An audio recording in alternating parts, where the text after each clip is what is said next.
Well, the kids are out of school, and I'm surprised I still have hair because I was really pulling it out yesterday, Heather. Yesterday, a Just tough one for pulling you? it out yesterday. I felt the same way. You're not alone. I was thinking, we're only at a Monday of what could be an 8-week long.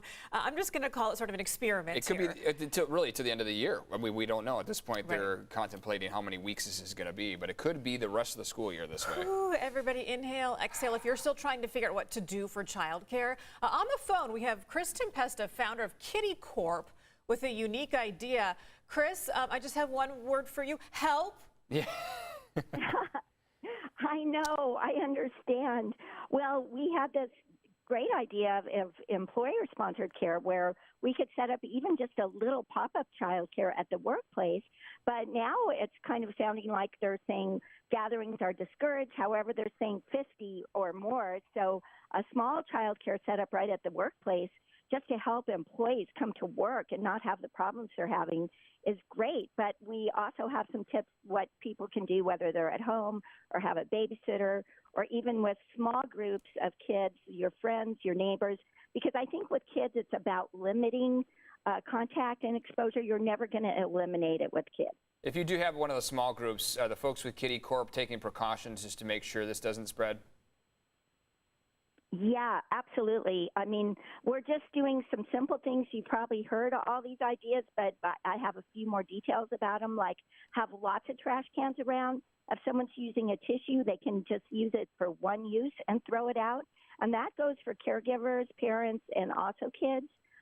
Sing a song while you're washing your hands. Usually they say the happy birthday song is nice in about 20 seconds, and that's good for the kids. Then teach your kids how to wash their hands. And that means we say get mad at those germs.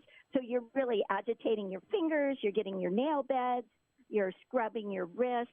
Kids sometimes, you've probably seen them, they just put their hand under the water and let it run over their Oh hand. yeah, the soap just falls right off. They're not even rubbing it in. No, Right.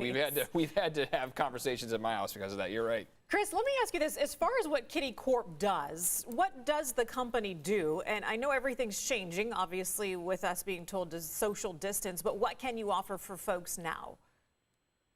Yeah, I think the best thing, well, to answer your first question, for about 30 years, we've run children's programs at conventions. So we're really used to on-site group childcare, the pop-up concept where there's a convention in town, Comic-Con. We're taking care of the kids for 5 days, and then we're on to the next convention. Wow.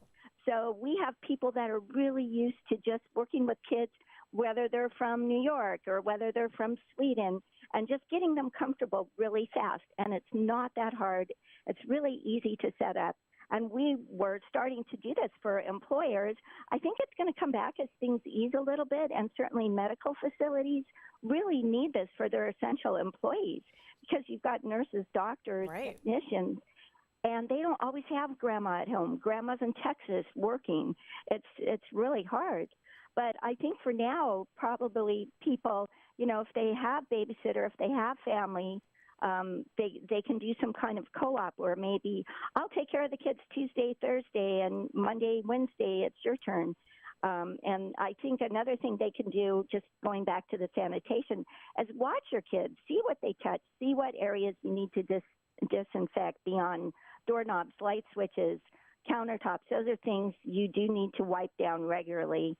And the other thing is just know it's temporary. That's our mantra. This is just temporary. And as things ease, we'll be able to do more of the pop-up child care and be able to help employers too. So there might be an employer out there that's watching this right now saying, you know what, that's a pretty good idea, so I can get my employees kind of back to the office. We're all spread out and everything, but we're still able to get some things done. What's the cost, and does it depend on the size or how many staffers you send there? How does that all work? Yeah, it really varies. It depends on the ages of kids you want to take care of. Because of staff-to-child ratios, for example, if you have little babies that are a year old, we'll have 2 staff for every 4 babies. But if you have mostly school-age kids, our ratio is 1 to 7, so they don't need quite as much care. It can be $600 a day. It can be, more than that, $1,000 a day. It just depends on how many kids, their ages, how many staff are required. But what's really nice is employers step up. Sure. And they cover almost all the costs. All right. employees. Kristen Pesta from KiddieCorp. Hey, thank you so much for sharing your concept with us. And, you know, as things begin to ease up here, I know more people might be taking advantage of that. Yeah, it's nice to have that option. Thanks, Chris. Yeah, you're welcome.